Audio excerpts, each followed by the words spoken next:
Les relations internationales influencent aussi l'image d'un pays. La confiance des partenaires et les opportunités de coopération, il y a toujours des impacts. Elles peuvent aussi quand même favoriser le développement des relations aériennes et l'ouverture de nouveaux marchés. Disons, la prudence est perceptible. Les voyageurs prennent le temps de confirmer leur séjour. Ils demandent plus d'informations, comparent les offres et cherchent à être assurés. Honnêtement, je ne vois pas une baisse d'intérêt pour Madagascar, mais une évolution de comportement, oui.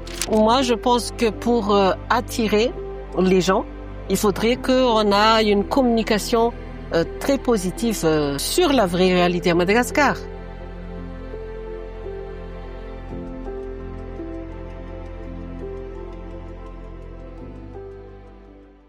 Mesdames et messieurs, chers suiveurs, merci d'être parmi nous aujourd'hui. On va parler de tourisme avec notre invité. Merci Madame Moretti Enchou d'avoir accepté notre invitation. Vous avez fait de la gastronomie malgache une véritable vitrine touristique à travers vos livres, vos documentaires et votre partenariat avec la compagnie Madagascar Airlines.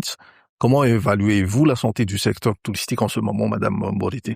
Le tourisme malgache est sur une dynamique positive actuellement, mais il reste en deçà de son potentiel.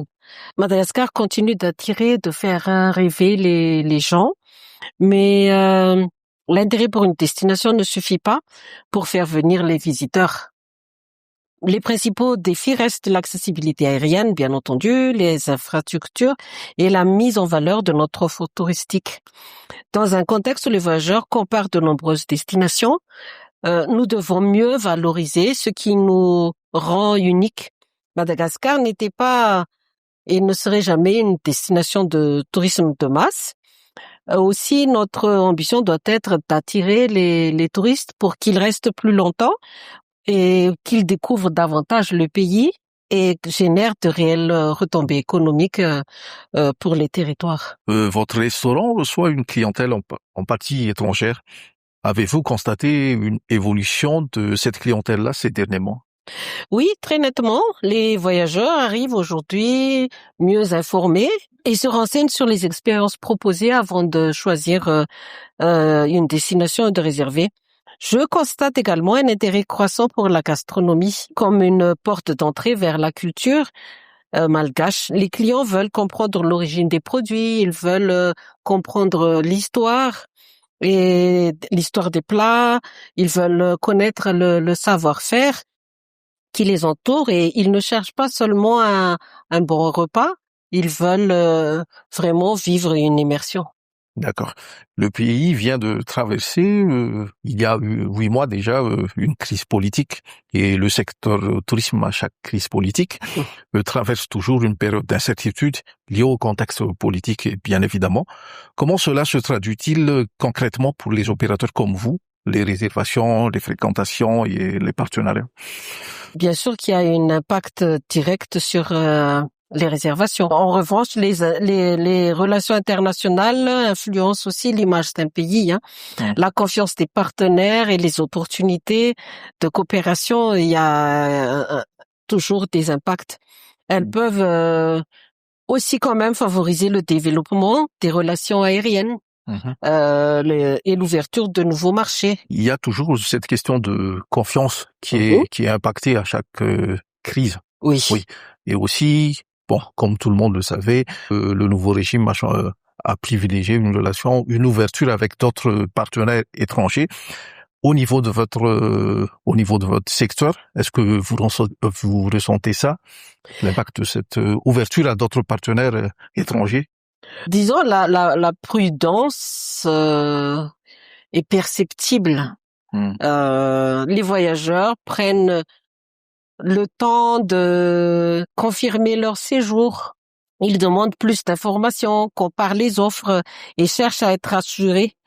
Et honnêtement, je ne vois pas une baisse d'intérêt pour Madagascar, mais une évolution de comportement, oui. Cela nous oblige bien sûr à être réactifs tout de suite, plus transparents, plus exigeants dans la qualité de nos prestations. D'accord. Voilà. On parle beaucoup en ce moment du rapprochement de Madagascar avec la Russie et ses répercussions économiques. Comment le milieu du tourisme et de la gastronomie perçoit le climat diplomatique actuellement? Ça ne peut pas être un frein à l'ouverture vers d'autres horizons. Au contraire. D'accord. Il faut juste qu'on soit patient, il faut qu'on propose des offres concrètes. Et voyez-vous l'émergence d'une nouvelle clientèle? Tout de suite, non. Parce qu'il faut du temps pour construire déjà, vous voyez, quand on propose, on a une nouvelle offre, c'est pas tout de suite que c'est perceptible aux émetteurs, les classiques ou les nouveaux. Déjà, les nouveaux, il faut les rassurer. Il faut les faire connaître ce que nous offrons ici à Madagascar. Et les anciens émetteurs, il faudrait leur du temps pour leur proposer de nouvelles offres touristiques pour Madagascar. D'accord. Et selon vous, ce repositionnement géopolitique de Madagascar est-il une opportunité ou un risque pour l'image touristique du pays? Tout ce que les clients demandent, je pense, c'est la stabilité d'un pays. Quand il y a une instabilité, quand on véhicule des informations des informations négatives, les gens maintenant ils consultent les réseaux sociaux, ils s'informent beaucoup plus parce que maintenant les informations est beaucoup plus accessibles. Moi, je pense que pour attirer les gens, il faudrait qu'on ait une communication très positive sur la vraie réalité à Madagascar. Parce que moi, je voyage dans le pays. C'est sûr que ces derniers temps, c'était un peu anxiogène ici à Antananarivo. Mais moi, j'étais récemment dans la région Vaknakar. Tout le monde vit normalement sans cette angoisse permanente. D'accord. Moi, je veux parler un peu de la gastronomie malgache. D'après vous, qu'est-ce qui fait que la gastronomie malgache est unique?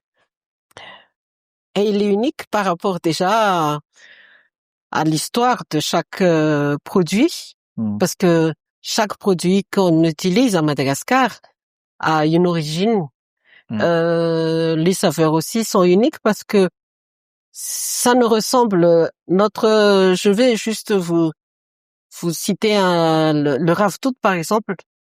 Comment on le cuisine ici dans les hauts plateaux de Madagascar, comment on le cuisine dans l'est, dans le nord-est de Madagascar, dans le nord-ouest, c'est pas du tout pareil. Donc vous voyez, cette richesse-là fait l'unicité de notre pays. Les choix diplomatiques contribuent à l'image internationale du pays, mais l'attractivité touristique se construit avant tout sur l'expérience que les gens vont vivre. Donc préserver cette attractivité suppose d'investir toujours. On parle toujours des investissements. Dans les infrastructures de qualité, de renforcer la formation et de la protection de notre patrimoine naturel et culturel. Madagascar possède des atouts exceptionnels.